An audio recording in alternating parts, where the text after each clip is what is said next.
All right. Welcome to Voice of San Diego at Home. It is June 24th, 2020. June 24th, 2020. I did not think we would be careening through June already in this. We started this several months ago uh, at the beginning of the pandemic, and it seems to be going well. But boy, time is flying. They say at first, time seems slow when you have novel situations, and then time goes fast when you have routines, and we are definitely in the routine part of it. I don't know about you. I got a new setting today. I'm in the home office of my wife's office. She's letting me use it. A lot of different meetings today. We have a member event later this afternoon. If you have not signed up for that, you can go to voiceofsandiego.org. We'll post the information about that. Several hundred people, or I mean, about 150 people or so signed up for that. And going to be a great discussion about current affairs and take some questions from people. Those are for Voice of San Diego members. We survive and do this work based on the people who donate and make the membership possible. If you want to come, you can sign up for that. But I got a lot of these Zoom and broadcasting things going on today, so she put me in the office. At the beginning of the pandemic, she didn't realize how loud I talk at work, and she said, "You need to go work in your closet." And I thought she was joking, but she was not joking. Hopefully the noise canceling headphones help. All right, we've got some news. And also we have our first guest who's actually a man. Haven't had a man on since we started this program. Zachary Patterson is going to join us. He is the school board member representing students on the San Diego Unified School District Board. Great, very involved person on the board and an interesting person to talk to. So I'm very excited to hear from him about schools reopening, about some of his questions and concerns going forward. But first, let's get to some news. So get your questions ready for Zachary. I think it'll explain a lot from his perspective, but it should also be a great discussion going forward. So let's get into some news. First of all, last year, speaking of schools, we followed up on the curious case of Sweetwater Union High School District. You might remember Sweetwater abruptly ran out of cash last year at the not too far into the year. Now it's one thing to start the year with a deficit that you have to figure out, for the budget issue, maybe lay off some people, maybe deal with it. They did that. They did a budget, and then in the middle of the year realized that they were $30 million short. And then they tried to figure out why, and they realized that there was probably some shenanigans with some of the financial staff who all abruptly, probably not coincidentally, had resigned and retired. A newly released audit this week casts a wide blame for what happened among the top managers of Sweetwater Union High School District. It says they may have committed criminal fraud, by lying about their finances to the district's Board of Trustees. Our reporting last year showed that the district previously approved across-the-board raises for all the staff at Sweetwater, even though some administrators knew that doing so could lead the district to go insolvent. They went forward anyway. The most damning section of the audit suggests that district administrators knowingly deceived a credit rating agency just before they issued millions of dollars in bonds. So an extraordinary revelation from the investigators from the state into what happened in Sweetwater Union High School District. We're also hearing today there's more meetings about the status of the superintendent at Sweetwater. Really interesting moment for the South Bay School District. All right, there is a lot of talk about spiking numbers in the coronavirus situation. Nationwide, I saw a tweet yesterday that kind of caught my breath from Governor Abbott in Texas saying, "Don't go outside unless you go outside." We also saw in Utah, we're seeing spikes in other places. And today, Governor Gavin Newsom said there are spikes in the inland valleys of the state, also in the Bay Area and LA, basically everywhere except maybe here. So we wanted to look at the numbers, and I wanted to show you this graph. I'm not sure if you've seen it, this visualization that the County of San Diego has been maintaining.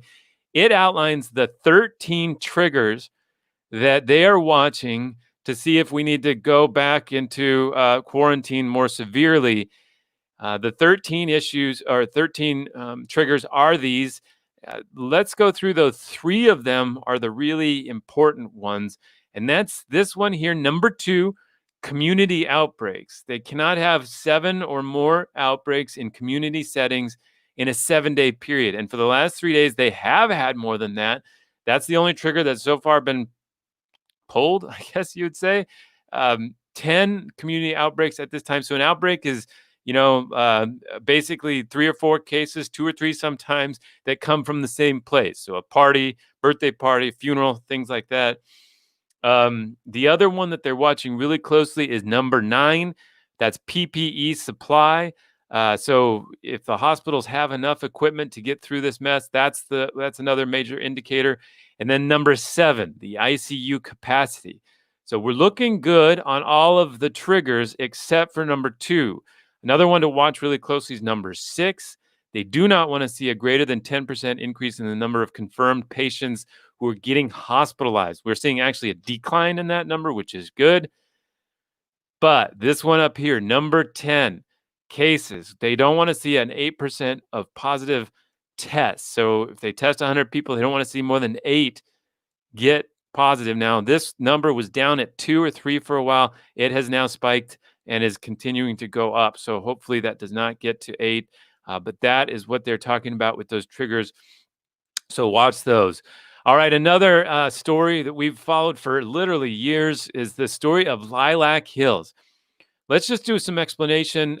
There are areas throughout the county like this near Valley Center that are zoned for all kinds of development. Usually, this kind of area is zoned just for agriculture. So what is happening, though, is a lot of people go around and they buy that land at its zoning of agriculture. They compile it together into a big swath of land, and then they go to the county board and say, hey, maybe we should designate this land, rezone it for homes. So in Valley Center, this big plot of land, they've been thinking about turning it into Lilac Hills, as it's been called in the past. More than 2,000 housing units and others in that area. They pushed for years to get it done. The first time they pushed it, the county staff was opposed, but the supervisors looked like they might do it. But because of some investigative work that we did, Maya Sri Krishnan and our staff, we revealed a conflict of interest from one of the county supervisors. Remember, there's 5. One of them had a conflict of interest because he had a home nearby, a farm nearby, that if this changed would probably affect his value of his farm. So he had to sit out, and they couldn't get it passed. They decided to go to voters to get it passed by the voters. The voters overwhelmingly rejected. Well, now it is back.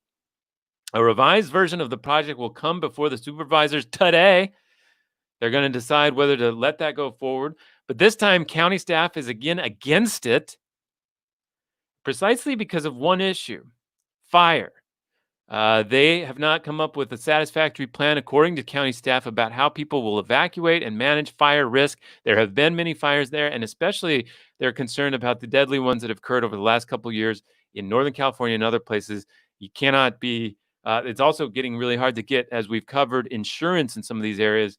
And so the fire risk is now potentially burning this project's plans. Now, it just shows you how lucrative these projects are when they upzone this land that's been designated as agricultural land, because it's so valuable to them. You can tell because they keep trying.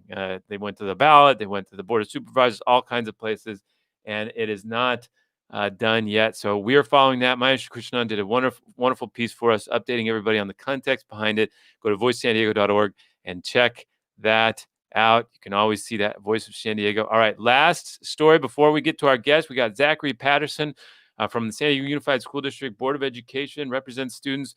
But before we get to that, we are following this year the city council elections in the city of San Diego. There are going to be 5 new city council members. I've never seen anything like it. 5 new members will be turning over. There's 4 remaining members that'll stay on. One's a Republican, 3 are Democrat. And there's a good chance that Democrats could take all 5 of those seats, leaving just 1 Republican on the city council. For anybody who's been following San Diego city politics for the last 20 years, that is just a shocking thing to say. Now, there's one district in San Diego that's always been the most conservative district. That's District 5. It includes Rancho Bernardo, Rancho Penasquitos, a lot of those places. And it has always had a Republican majority, or at least plurality of registration, but not any longer. We just have been checking those numbers, and it looks like over the last 2 years there has been a shift.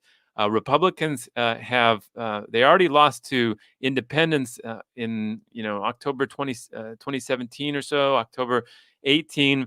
It was clear that people who decided that they aren't affiliated with a party were ahead of both parties. But now Democrats have even surged past that. They now hold a registration advantage. In the last place, they did not hold a registration advantage. So there is a chance that Democrats could take that seat, not just based on registration. There are two really interesting candidates in that. Republican Joe Leventhal, lawyer. He's been on the Ethics Commission, a smart guy, and also Marnie von Wilpert, who is a city attorney in the city attorney's office, running as Democrat. Probably the two people who've been the nicest to each other that I've ever seen in one of these races. I've never followed a race where the people who ran against each other didn't just despise each other at the end. Now, sometimes over a couple years they start to like each other, but it does seem like those two have genuine respect, but they have a far different view of what the city should be doing on things like homelessness, public employee unions, and all that. All right. Let's bring on our guest, Zachary Patterson. First of all, he got my attention last week when the San Diego Unified Board of Education first was presented and discussed the plan to open schools. But in that discussion, there was a discussion about the fact that Cindy Martin, the San Diego Unified Superintendent, said that they don't think that they have enough money to get through the entire year of all these modified physical schools, unless the U.S. Senate and U.S. House agree on a large relief package, bailout, whatever you want to call it, that would send the school district and school districts across the country a lot more money than they're getting. She said that they only have money to get through half the year, which provoked this question from Zachary Patterson. I loved how he just got in there and asked it, and it made us all think. Here he goes. Yeah. So I won't lie, I still do have some grave concerns that I fear about moving forward in this capacity due to the funding that we're facing, and I am very fearful about that. And what I think I need to feel a little bit more stable about this is I would appreciate it, Trusty Rare, if you could talk a little bit more about where we are currently in that fight for federal funding. I mean, obviously, I know I'm participating on one end as a student, but I want to know for sure that we are almost positive that something will come forth. My other thing would be, how much can we afford to lose in the current HEROES Act in order to continue operating for the rest of the school year? And the final thing would be, is half of the year considered January 28th, let's say the end of semester one? Because if so, then you might have a new Congress coming in and being able to legislate at that point in time. But just evaluating all possible angles, and I think I need that in order to ensure that I'm doing the best job at providing opportunities for students to stay in school for the entire year. Well, great questions. Zachary, welcome to Voice San Diego at Home. Appreciate you taking the time. I heard the answer to that. Richard Barrera said a lot of things about how great you're doing, lobbying other school districts across the country to get on board, to try to get the U.S. Senate to support some kind of relief package. Do you feel like they answered your questions, though, very well? Definitely. So I felt just from working with Richard that there is definitely really, really strong progress, and the idea that education can be a bipartisan issue in the U.S. Senate. Current strategies for focusing on federal funding are focusing on some of your swing states where you're talking about the senators that are really vulnerable for re-election. So looking at Susan Collins of Maine, looking at Arizona, looking at Colorado, and you're seeing these different places that are slowly having a trend in some capacity to moving to more democratic areas. And in order for these incumbents to stay in, they're going to need to vote for things that might have been traditionally more democratic. And that's the basis behind the movement that we're currently pushing towards and that I'm focusing on from a student perspective. We work with student organizations in a lot of these battleground states. In terms of San Diego Unified specific, I think that Richard did do a good job in that moment of answering my question to ensure that we are going to get federal funding. And I think the biggest thing for me was ensuring that in the absolute worst case scenario where that did not happen, education would still be able to continue. As I said, I did have grave concerns casting that vote, and there's no question I still am fearful about it, but I felt like it was the right thing to do. Yeah. So let's talk. Let's get to know you a little bit. You are 17. Where do you go to school? Yeah, I'm at University City High School. Okay. And tell us about your role on the board. I don't think a lot of people realize there is a student member on the Board of Education. There are 5 trustees officially who are elected by the community in their different districts and then community wide, district wide. But you, how do you get that job? Yeah, definitely. So I'm the first student member on the San Diego Board of Education. I started in 7th grade working to create a student advisory board to put accountability on the district and to discuss and recognize the socioeconomic and racial divide that we face in our school district. And I worked to assemble this board to give advice to district personnel on the importance of what students need, because the idea is there's a disconnect between those making decisions for students and those actually being served, which is us. And by uniting that disconnect, we're putting in people that represent the diversity of San Diego and really putting them at the forefronts of change in the school district. My role specifically is I serve as the president of the student advisory board. And in that role, I also serve as the student member on the Board of Education. I was elected by that position by the students of the district earlier this year, I believe in November or October, I believe, and I was sworn in December for a term that goes until June of 2021. Yeah. All right. Well, folks, get your questions ready. If we can't answer them, we'll put them into the system at Voice San Diego and see what we can do to figure out some answers for you. We already heard, looks like we have the teacher on board who says, we were not asked about our preference in returning. I'm so worried about returning back to school without any reduction in class sizes. I know that's a big concern for a lot of people. What you were talking about in that clip and in the follow-up is this idea that the San Diego Unified School District says it needs maybe 10, 20% more funding to handle some of the modifications, nurses, counselors, physical modifications. They may need masks, temperature checks, all kinds of things they may need for the year. And they're not going to be able to do that, they say, unless they get this relief package from the state or from the federal government. There is a package that was approved by the House called the HEROES Act. And what you were describing is an effort to lobby. Obviously, the U.S. Senate is controlled by Republicans who probably don't have much interest in or concern about maybe a district in Southern California. But what you were saying is that by lobbying some people, your counterparts in some of these swing states or in states like that are facing vulnerable Republican senators, that you could maybe get them to support that effort. So are you literally working with students in, say, Colorado or Arizona, that sort of thing? Yeah, so me personally, that's not my specific department. I work and I help lead a coalition called Students for Education Equity. It's run in partnership with a student-led organization out of the Bay Area called Jenna. And they and their leadership team, in partnership with myself, they have worked to disseminate information to local student organizations across the state. So they are literally working with student organizations. I don't say me specifically since I haven't personally had to do the outreach, but I'm helping supervise that effort. And we're looking to reach out to students in those specific areas that are going to put pressure on their senators to vote in favor of public education. Got it. Well, it is if you are a teacher, if you do have kids in San Diego Unified or any other school district, Sweetwater, I'd like to hear, what are you thinking? Are you ready to go back? Are you a teacher? Are you worried about going back? What have they told you about what you can do to stay at home? I'm really interested in that. There was an indication at the school board that if you are an educator and you're not interested in going back to the physical space, that there will be opportunities. Is that your understanding too, Zachary, from what you followed in that meeting, that there would be a chance for educators to stay home if they felt uncomfortable? Definitely. So I want to emphasize that a lot of the details, so specifically if we look at the relationship of how a Board of Education functions, we provide the direction, and then the classified staff is going to deal with some of the nitty-gritty aspects.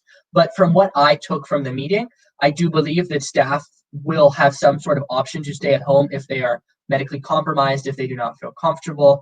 And while I totally get that you could go to the extremes and say, what if every single staff member wants to stay at home? Well, then yes, I'm sure there's going to be a different plan allocated, but generally the school district, and I'm sure the teachers union, will be fighting for as much flexibility as possible.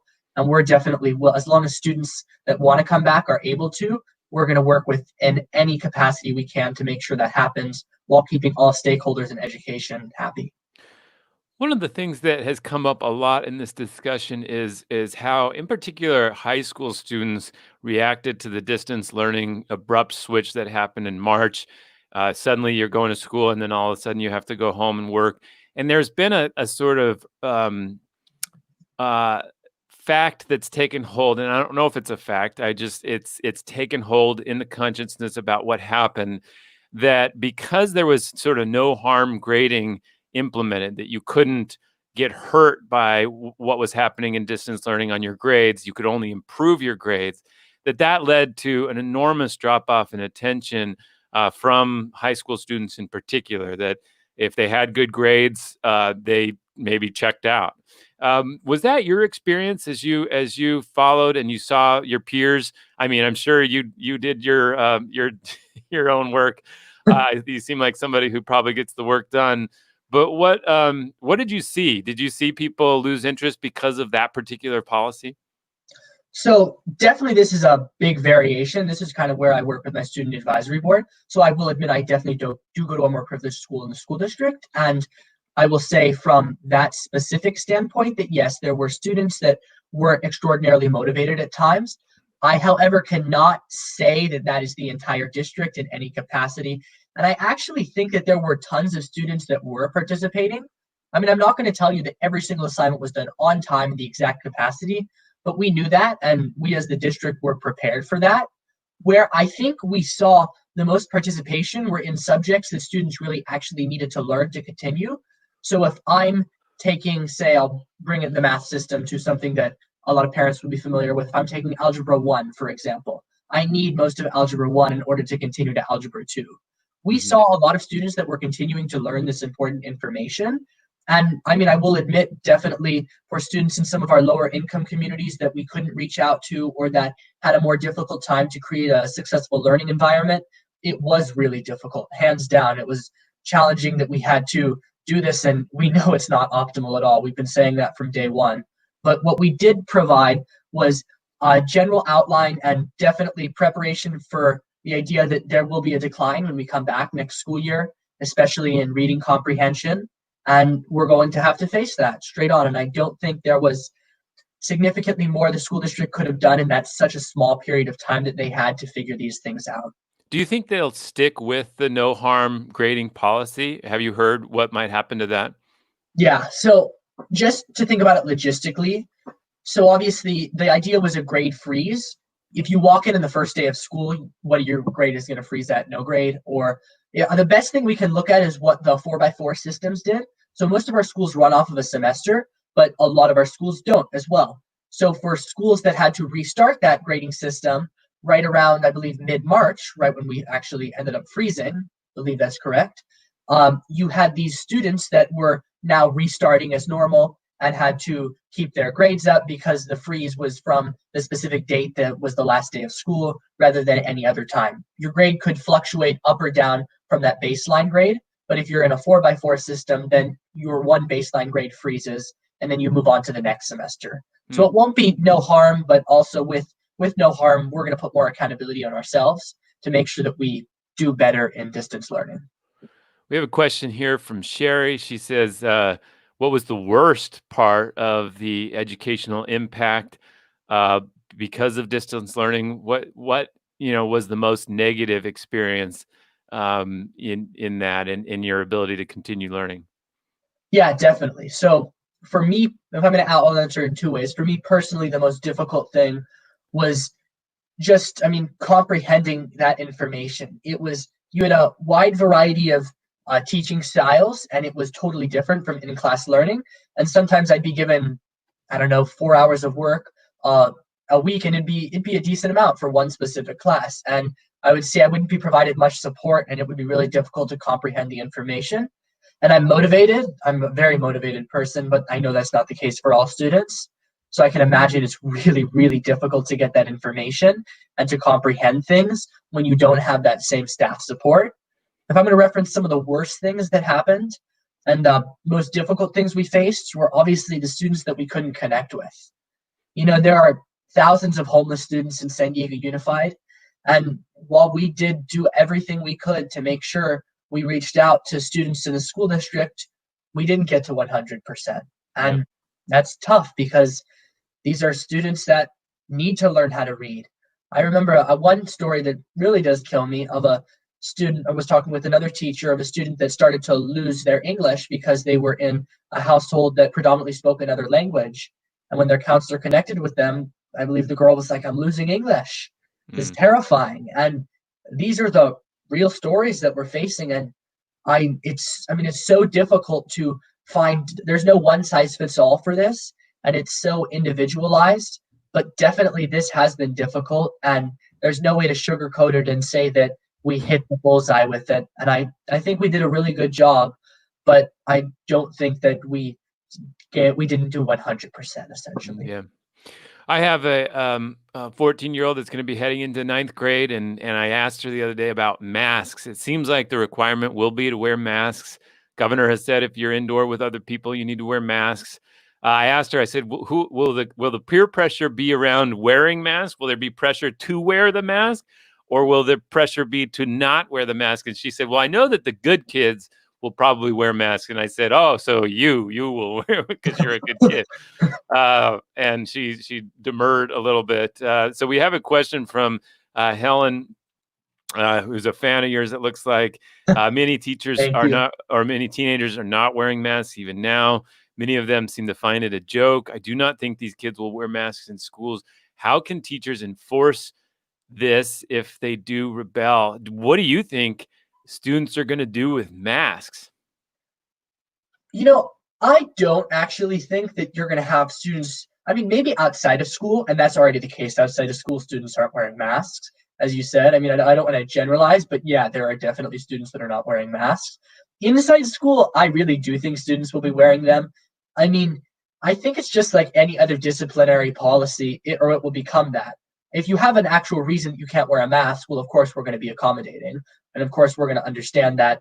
My impression from the meeting was it was social distancing or mask.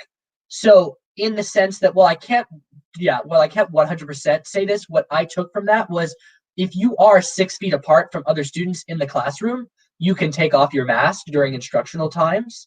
When you are leaving, though, that mask will go back on definitely.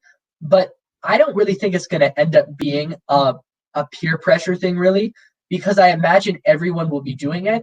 Outside of school, I do think that is a different scenario, and I think a lot of students won't be wearing masks. But specifically in school, I don't really imagine a kid being like, "No, I'm not putting on the mask." Yeah, I think it brings up so many questions. So that's interesting you said that because I watched that part of the meeting like 8 times and I couldn't quite grasp what they were saying. It said that they're going to have to train people, they're going to have masks. But you're right, it never really said like you will be required one by one to wear masks. Now, I think if you interpret the county and the governor's rules, it's really hard to picture how you wouldn't, or in a setting when you would have 6 feet. But what they did say is that they would try to have partitions within the classroom to keep people separated but still close. What was your understanding of what a classroom may look like, say, in high school? Do you think there really will be plexiglass between each of you? Just from a budgetary perspective, I can't imagine that would be an option. For our schools that really don't have the space to accommodate for every single student, I will be interested to see how they do that, because that will be a logistical nightmare, no question. Our staff are going to be working pretty hard through the next, I believe it was 75 days now till school starts, to try to figure this information out and work with principals and staff in order to find this out. On the plexiglass specifically, I really don't think so. The closest thing I could imagine is, actually, this is nothing like it. I could see teachers wearing that, I'm not sure what the official term is, that clear face mask where you can see it for practicing speech and students being able to see the movement of their teacher's lips. I imagine you'd have something like that. But in terms of actually separating students, I don't imagine that. I guess it could be an option, but I really did not get that sense from the meeting last week. Hmm. We have a comment from Molly Stewart. As a teacher, I've not received any additional information about returning to school other than what was presented last week. The district is doing think tank sessions, but I didn't get into any of them that I signed up for. There is a lot of confusion, I think, about some of these modifications, but then there's also that sort of, there was the stay-at-home option, the distance learning, and then there was the go to school option. But then there was this other one where they said you can go to school sometimes. And I think my wife heard it and she was like, oh, that means like a hybrid, like regular. And I heard it and I said, like, it sounded like it was very sporadic. Like you might go every once in a while for some lab or something or some experience. Did you have the same takeaway? Hands down, it was definitely unusual. I totally get the confusion there. How I got it, and I'm pretty sure for the third model at least, that's the completely, you have completely virtual, you have completely in person. That third model, I think I got a good grasp on it. That was the option of 4 days. Well, you have to do 4 days virtual, and you have the option to come in 1 day a week, or you can choose to opt out of that 1 day a week. Now, what I will say is, does that mean that you're on the 5-day virtual schedule? That is a valid question. I'm not sure if those are going to be like separate instructional courses in essence. That's for staff to figure out in essence. Principals will have a lot of control over how their specific school sites choose to do it. But in terms of that specifically, I think it was the 4 and 1 or the 4, I decide I no longer feel comfortable and I stay at home. And then the other thing I'll bring up is definitely I recall one of our board trustees also put in the motion at the very end, the idea of that blended or hybrid model. And that is even something that they're considering. That wasn't in the initial model, but he did say that when we approved it. So I'll definitely be interested to see what comes out there. Wow. Yeah. So I guess we're just trying to be as flexible as possible because, I mean, you heard it. I think Dr. Whitehurst Payne, one of our board trustees, said it was 3-1 in support of reopening schools. But I mean, that's still 3-1. So that means there are tons of parents that still want to stay virtual. And if everybody's going to be coming at different perspectives, we need to stay home. We need to go in person. We don't really have too many options except to go every single way. Yeah, I think that's part of what I've been obsessing over is all these surveys are going out across the region from all these different districts. And many of them come back with 70% say they want to go back, 60% want to go back, 80% want to go back. And those look like dominant majorities, except that when you think about 20% of a district, there's 100 and something thousand students in San Diego Unified.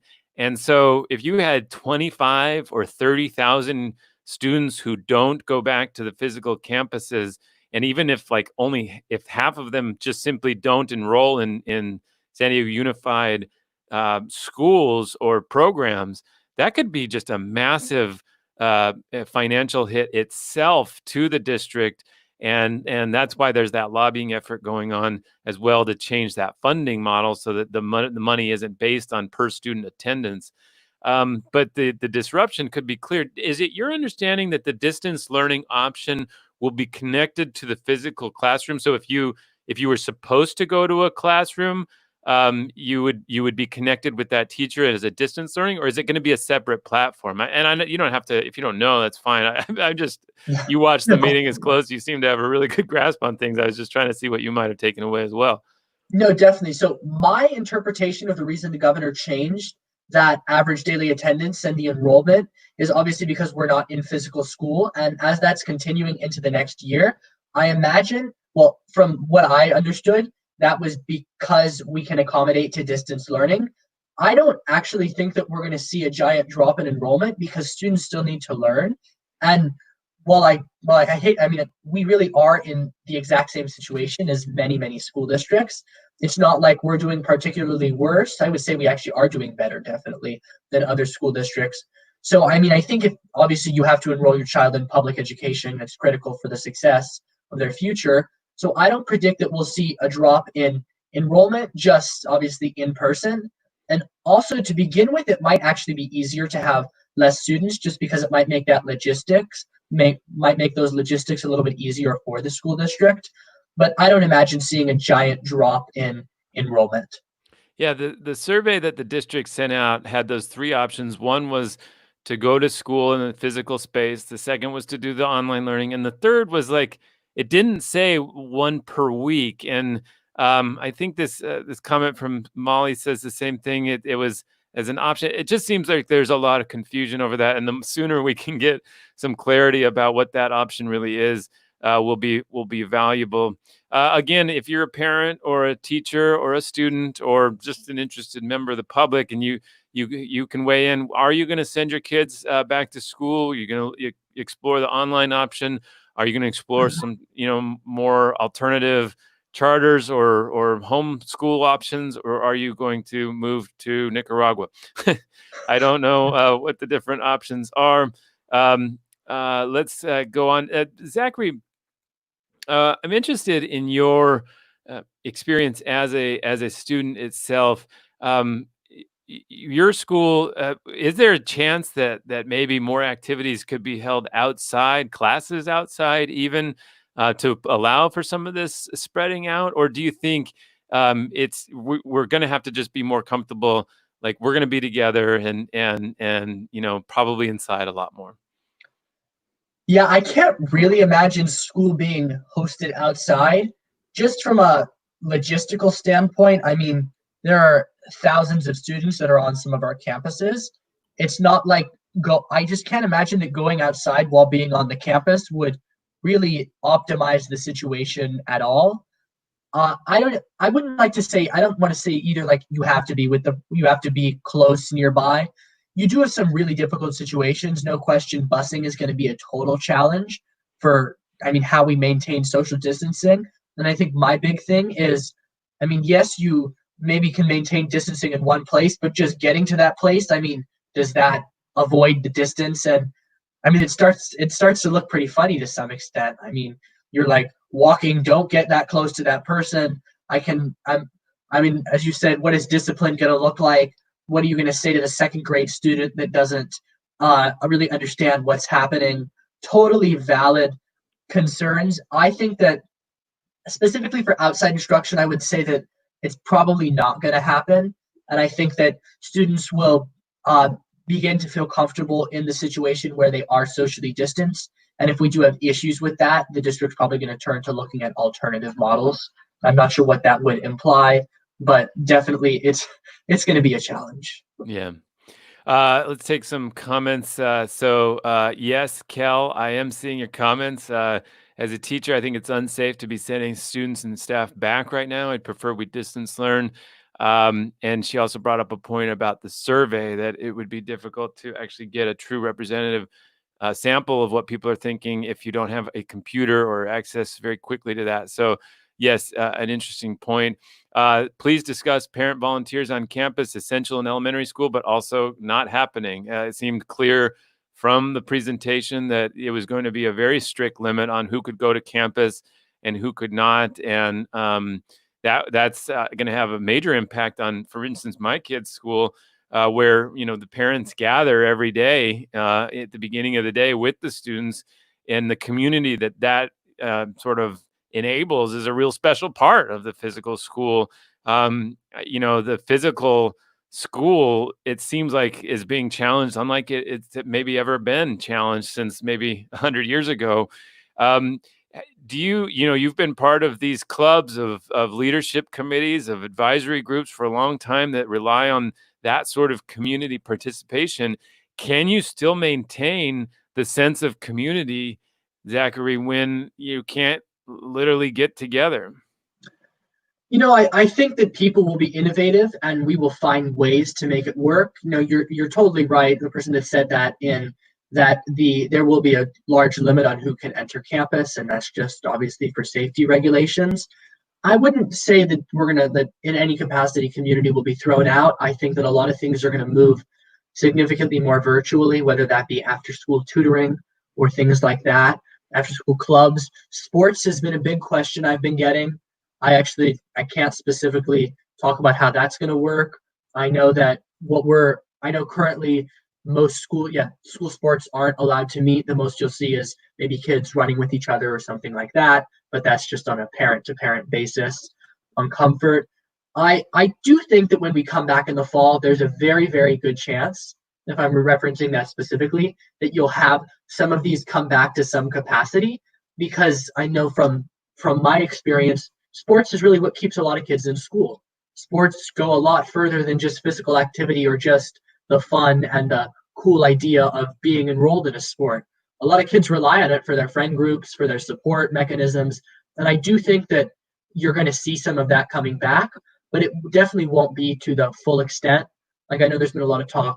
Well, I don't know what football's doing. I know there's a lot of discussions. Hey, can we do it without an audience? I think that's totally in the mix and consideration. And while it's, as I said, it's really, really difficult just because, I mean, you talked about earlier in the show, we're seeing a spike now. Is that going to continue into the fall? Is that not? And all of it, this is all real time. And that's why I know, I'm sorry, I can't provide so many definitive things, but I'm going off of the hope that it does continue to decrease.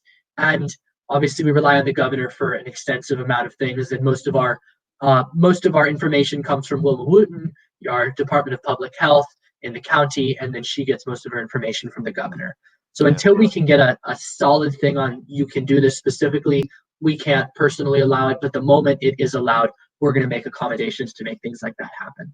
Yeah. We have a comment from Kim San Dieguito. As of right now, I won't send my kids to attend on campus. We haven't been presented a plan, but I can't imagine how distancing and masks will be effectively enforced. That enforcement question comes up a lot. We're watching a nationwide discussion about police being deployed in situations maybe they shouldn't be, but you can easily see a teacher saying you need to wear a mask and a student saying no, and it escalating to the point where some sort of enforcement is applied, and that could produce a lot of very uncomfortable viral videos for us all. And I think a lot of people are wrestling with that sort of thing. But as you were saying, there might be some vagaries along what's required with the mask, and we actually don't know specifically that those masks will be applied. Will you wear a mask every day? Yeah, I'll definitely wear a mask. I mean, obviously, I'm supposed to set the model for everyone.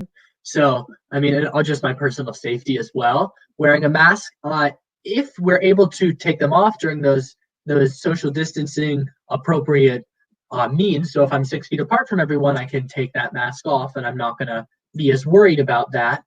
In terms of enforcement, I think as you said, there is a lot playing out in the nation. I mean, can we force a student directly to wear a mask?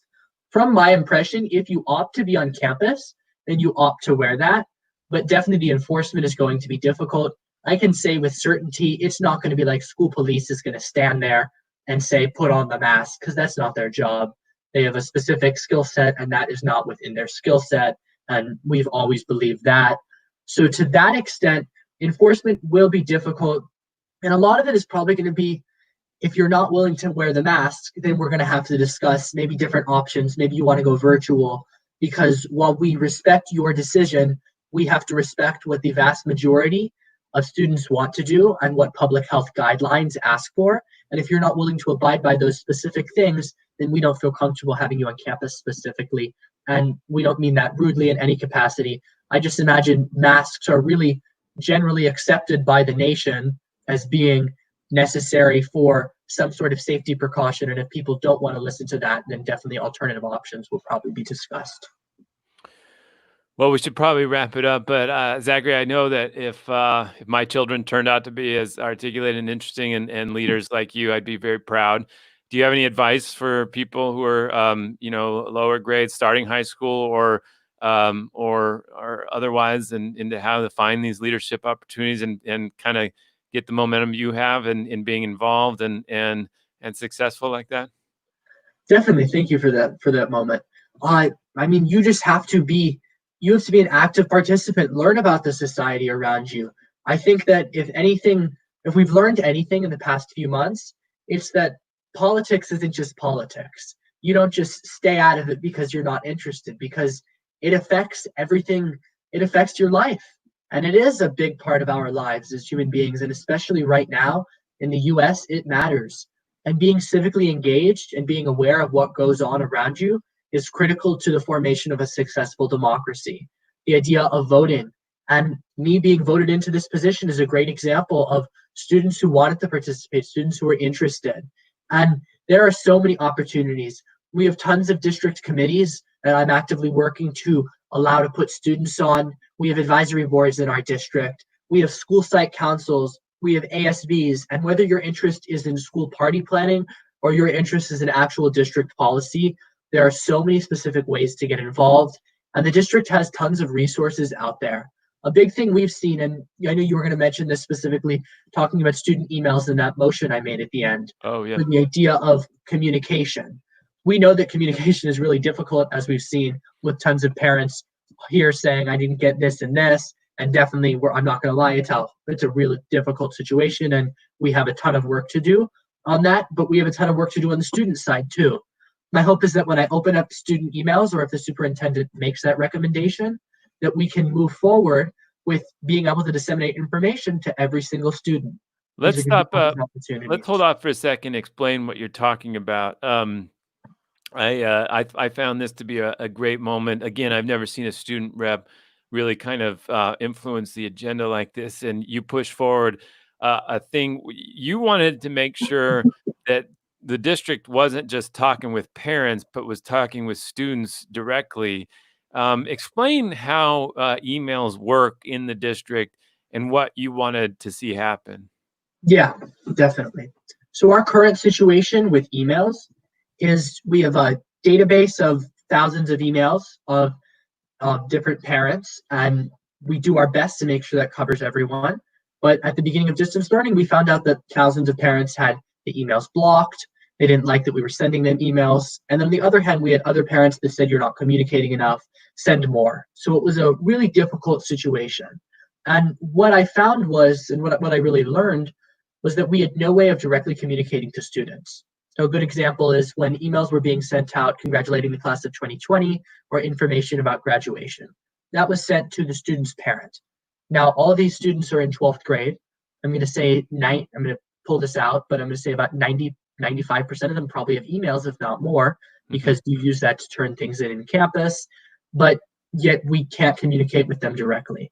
And especially for students that say have parents that can't speak English, or students that don't have parents that are on those lists, there's really little ways to communicate with them besides the school level. So I proposed opening up the emails. Every single student has an email attached to their student ID. In my case, I have a student ID, and the end of it is at stu.sandy.net. And while that is a functional email, they've chosen to shut off the ability for me to actually use it. And what I proposed was moving forward on a district-wide basis and saying for everyone that is 13 and above, meeting Google privacy laws, we will unlock their emails so we can directly communicate with every single student in the district. And I think, while I don't like to say there's a one-size-fits-all approach, I think this is as close to that as we can get, and it's just a solution waiting to be enacted upon. And that goes right into what I was saying. If I can directly communicate with students, I can inform students of all different opportunities they have. I'm in. That sounds good. No, it makes sense.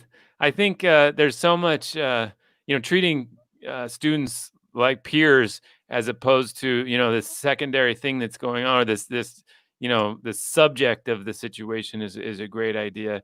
Well, anything else we should keep in mind, Zachary? Let's see. Definitely. So wishing everybody the best of luck as we move forward, having a safe summer. I would say from my perspective, I think that what I'm proud that I showed to you was that student voice does matter, and that we are active representatives. And I think I have the competency, just like any other board member, to serve on a board of education. I know I'm working with other student leaders right now, a little off on a campaign to discuss a full vote on boards of education and move forward. I cast a preferential vote, but there are already 2 districts in the nation that have full voting student board members that are competent, student board members that have moved to desegregated schools to provide funding for specific English language learners. And these are people that are my age, but are working just as hard as the other board members. And I just put it out there to the community to think about it. I hope I've shown you through this interview today that I know things and I understand the community around me and many of their needs. And I would hope that that proves to citizens as a whole that youth are competent and are able to make a difference. Well, you work. Great representative of the students in San Diego. Thanks, Zachary, Thank you and for keep up having the me. fight, huh? Yeah, All right. thank you. Cheers. Yeah, Zachary Patterson, great representative of students at San Diego Unified. We'll check in with him as time goes on. All right, just a reminder, check out voiceofsandiego.org. Let's just go over what it looks like today. We have a big story again about Lilac Hills. That's the development up in the North County, in the Valley Center area. It has the zombie development. It's been killed and killed and killed, and now it is back. The county is discussing right now whether to approve it.